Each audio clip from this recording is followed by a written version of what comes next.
ሰላም ሰላም ሰዎችዬ አለን አህለ ወሳለ አለን እንዲያው አንዳንድ ነገር ገርሞኝ እኮ ነው።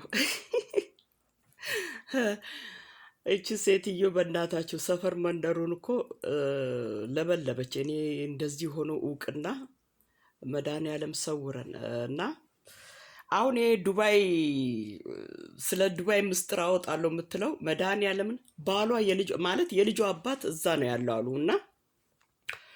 እና እሱም የሆነ ያልሆነ ፌክ ኢንፎርሜሽን ይሰጣታል። ሁለተኛ ደረጃ ደግሞ እ፣ ማነች ሳራ ሳራ ዘሀበሻ ነች። እሷም ሆነ እኔ እውነት ከእሷ ጋር ማንም ሰው ከስር መስመር የሚያወራ ሰው የለም። መድኃኒዓለምን ይሄንን እኔ እንዲሁ 100% እኔ በ10 ጣቴ እፈርማለሁ። ሴትዮዋ ኮምፕሊትሊ ውሸት ነው እና አውቃለሁ ማለትን በቃ አውቃለሁ ማለትን ትወዳለች እና እንዲሁ በቃ ታይቶ ተሰምቶ ማይታወቅ ነገር ነው እዚህ ሚዲያ ላይ የምታደርገውና እኔ በእሷ ነገር እኔ ይሄ አሁን ድምፅ ምናምን ብላ የምታቀርበው እሷ እዛ ታክቲክና ድራማ ሰርታ እንደሱ አይነት ቅራቅንቦች አሉ። አስመስሎ መናገር፣ እንደዛኛው ሰው ድምፅ አስመስሎ መናገር ምናምን። እኔ እቺ ማነች ሳራ ዘሀበሻ እኔ ከእሷ ጋራ እኔ እንጃ ከስር መስመር ታወራለች እንዲህ ይሄ ሁሉ የምትቀበጣጥረው እኔም እንዴት ሆኖ የሚገኝ ገንዘብ እንዲሁ አፈር የአፈር ገንዘብ ይሁን መድኃኒዓለምን። እንደገና ይሄ ማን ነው ሀብታሙ ሰውዬ ስሙ ማን ነው? ስሙ ጠፋብኝ። አሁን እሱ በሽታ ቢኖርበት በሽታ እኮ ካለበት እኮ ዶክተር እኮ ለራሱ ነው የሚነግረው እና ለማንም ሰው አይነግርም። ለምስቱ እንኳን ለልጆቹ አይነገርም። እና መጥተው በእኔ ፔጅ አይደለም አዎ ብሎ መልስ ይስጥ በቃ ነው የምትፈልገው። አሁን እሱ በእሷ ፔጅ ገብቶ ነገሩን ሊያብራራላት እሱ እንኳን የህልም እንጀራ መድኃኒዓለም ሰው አሁን በሰው ዘንድ መድኃኒዓለም በጣም ተጠልተሻል እና እሱ እኔ እንጃ እነዚህ እከሌ አበበን ጥሩት ከበደ ጥሩት ሮጦ መጥቶ በአንቺ ሚዲያ ላይ ድምፅ የሚሰጡት ሰዎች መጀመሪያ ሳያውቁ ነበር። አሁን ግን አንቺ እውነት በሰው ዘንድ የተናቅሽ ነሽ እና ይሄ ሁሉ ገንዘብ ለማግኘት እና እሱ ማን ነው ይሄ አምሶ ሶሪ የጎጃም ሰውዬ እሱ እንዲሁ በእናትሽ እንዲሁ አንቺ ሚዲያ ላይ ከቀረበማ እኔ እውነት እኔ በስማም እና ራሱን አስረከሰ ማለት ነው እና እንዲቀርብ እና አንበሳ 10 አንበሳ 20 አንበሳ ገንዘቡን ካልኩሌት አርጋ 2000 እንደሚመጣ ምን እንደሚመጣ 5 አንበሳ እንግዲህ አንድ አንበሳ 400 ከሆነ 5 አንበሳ ስንት ይመጣል? ወደ 2000 ሳምቲንግ ነው እና ገባችሁ? ለምንድን ነው ሰርተሽ ማትበዩ?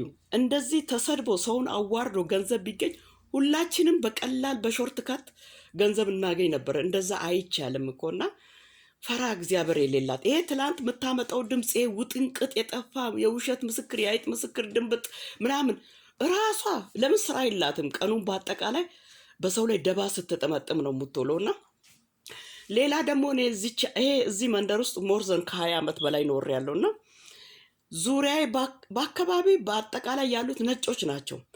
ነጮቹም ስለሆኑ ነው የዚህ ናህል የቆየሁት። ገባችሁ? እና አሁን አንድ ሴት አለች ከዚህ አካባቢያችን አንድ ሆኖ ወደዛ ርቀት ያላት እና አንድ አለች ደግሞ ከፊት ለፊቴ አሁን ቅርብ ጊዜ ነው የገቡት እና አመትም አልሆናቸው መሰለኝ እና ይገባሉ ሰዎቹ አይቆዩም። እኔ አይዶን ነው ከምን እንደሆነ አይዶን ነው እግዚአብሔር ያውቀው። ያንን የማውቀው ነገር የለኝም። እና ምን ትላለች? እኔ አሁን ብዙ ጊዜ ካያችሁ እንደሆነ ጥቁር መነጽር በጣም እወዳለሁ። በስኖ ታይምም ነጮቹ በአጠቃላይ በሁሉም ሰው ነጭ መነጽር ጥቁር መነጽር ያደርጋልና በበረዶ ሰዓትም ላይናችሁ ፕሮቴክት ለማድረግ በፀሐይ ሰዓት እኛ ጋር ያለው ሰመር ደግሞ በጣም መጥፎ ነው፣ በጣም ሃይ ነው እና ስራ ቦታ ሲሆን ብቻ ነው ጥቁር መነጽር ማላደርገውና ብዙ ጊዜ ፀጉሬን እንደዚህ ለቀዋለሁ። በቃ እንደዚህ ንፋስ ምናምን ስላለ ከላይ የሆነ ጃኬት ጭንቅላት ላይ የሚደረገው ምናምን አድረ እና በሄደችበት ቦታ ሁሉ ፎቶ አንሱና ላኩልኝ ትላለች እና ያቺም ከመንገድ ወደዛ በኩል ያለችውንም እንደዛ ትላለች። እዚህ ጋም ከፊት ለፊት ያለችው የጎረቤት ሀገር ሰው ነች እና ስም አልጠራም። ብቻ ይሄንን ነጮቹ አያደርጉም። ነጮቹ ለምን የአንድን ሰው ፎቶ ለህጉን ያውቃሉ እንደሚቀጡ። ግን እነዚህ የአበሻ ደም ያለባቸው የጎረቤት ሀገርም ቢሆኑ ያው አበሻ ናቸው። እና በቃ እና አንድ ጊዜ እንደዚህ በቃ እንደ መስኮት ጥግ ቁጭ ብሎ ምናምን ከኔ ቤት ወደዛ ያለ ብቻ ኤኒዌይ እና አንድ ጊዜ ሳቅ ይዞኝ እንዲሁ በሬ ስከፍት ተደናቅፌ ወድቄ ነበር።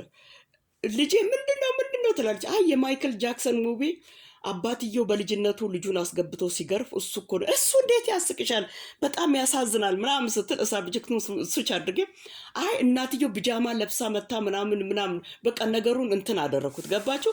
እና ፎቶ በቃ ፊቷ ለምንድን ነው የማይታየው? መነጽር ያላደረገች ጊዜ ፎቶ ላኩልኝ ትላለች አሉ እና ገንዘብ ትልካለች። እና የኔ ነገር እንደዚህ ያስጨነቃት ስልክ ቁጥሬ የኔ ፎቶ ፒክቸሯን ላኩልኝ ባገኛችሁበት ቦታ የእሷን ፎቶ ምናምን። እኔ አትተ በህይወቴ ዘመን ስለ ሰው ተጨንቄ አላቅም። የሰው አድራሻ ካወኩኝ ምንድን ነው የማደርገው? ምንም ማድረግ አልችልም። እንኳንስ ውጭ ሀገር ኢትዮጵያ ምንም ማድረግ አይቻልም። እና ሴትዮዋ ስራ ፈት ነች። ገባችሁ? ያቻውን ከመንገድ ወደዛ ያለችው የሆነች በአባቷ ጣሊያን በእናቷ ኢትዮጵያዊ ነች። እና በቃ እኔ ምን እኔ ብቻ ኤኒዌይ ብቻ ታሪኩ ብዙ ነው ሰዎችዬ። እና በቃ እና እንደዚህ ከኔ ፊት ለፊት ያለችው ብቻ ብዙም ሰላምታም እንትን አልፎ አልፎ ሰላም ትለኛለች። እና ብቻ ኤኒዌይ እና ይነግሩኛል እቺ ሴትዮ ካንቺ ምን ትፈልጋለች እንደዚህ ትለናለች።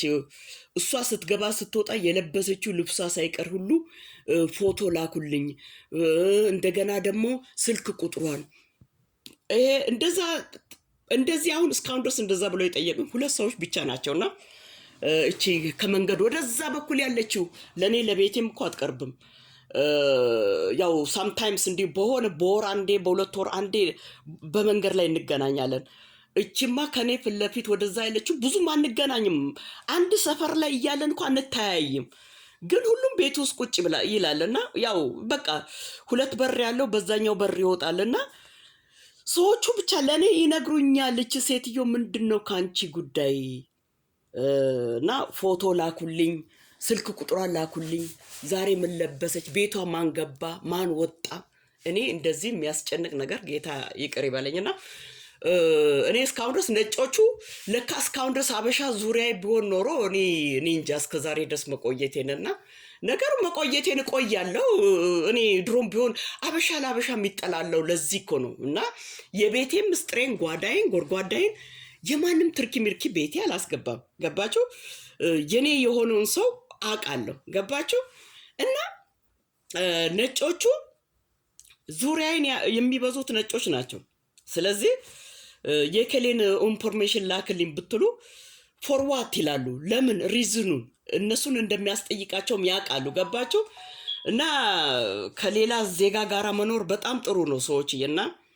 ስለዚህ ምንም እኮ አታመጣም። በቃ አውቃለሁ ማለትን ስለምትፈልግ ነው። አውቃለሁ እከሌ መግቢያዋን፣ መውጫዋን፣ ውሏን፣ አዳሯን፣ ምን እንደለበሰች፣ ቤቷ ማን እንደሚገባ ማን እንደሚወጣ አውቃለሁ ማለትን ትፈልጋለች። እና በጣም እኔ እንጃ እኔ እንደሷ አይነት እኔ እሷ አሁን በሷ ጣቢያ የሚወራ ነገር 100% ውሸት ነው። እሷ ገንዘብ ልክላቸዋለሁ ስለ ሀና ህይወት ታሪክ ላኩልኝ ብላ የምትላቸው ሰዎች ሁሉ እሷን ነው መልሶ የሚታዘቡት።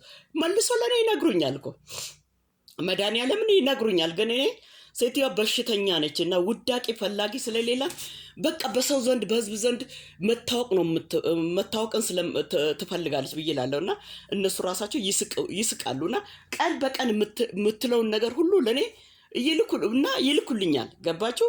እና ስለዚህ ኤንዌይ ይሄ አሁን ትላንት ማታ የምታወራው ስለ ሳራ አበሻ ምናምን እንትናን ያንን ባለ ሀብታሙን እንደዚህ ያለች ውሸት፣ ኮምፕሊትሊ ውሸት። መጥቶ በእኔ ጣቢያ ላይ ያነጋግረኝ ትላለች። አንበሳ የዚህን ያህል እፈልጋለሁ ትላለች። ወጥተሽ አሰሪም እንዴ ወጥተሽ ስሪ። ማንም ሰው ለአንቺ $1 አይሰጥሽም። ተፍጨርጭረሽ ድምፅ ራስሽ እዛው በዛው ስራ የለሽም። በቃ ያንቺ እንዳንቺ አይነት ትርኪ ምርኪዎች አሉ። ድምፅ አስመስላችሁ ትናገራላችሁ። ይሄው ምስክር አለ ብላችሁ ታቀርባላችሁ። አሁን እሷ አንቺ ጣቢያ ላይ ብታወራ ኖሮ ይሄኔ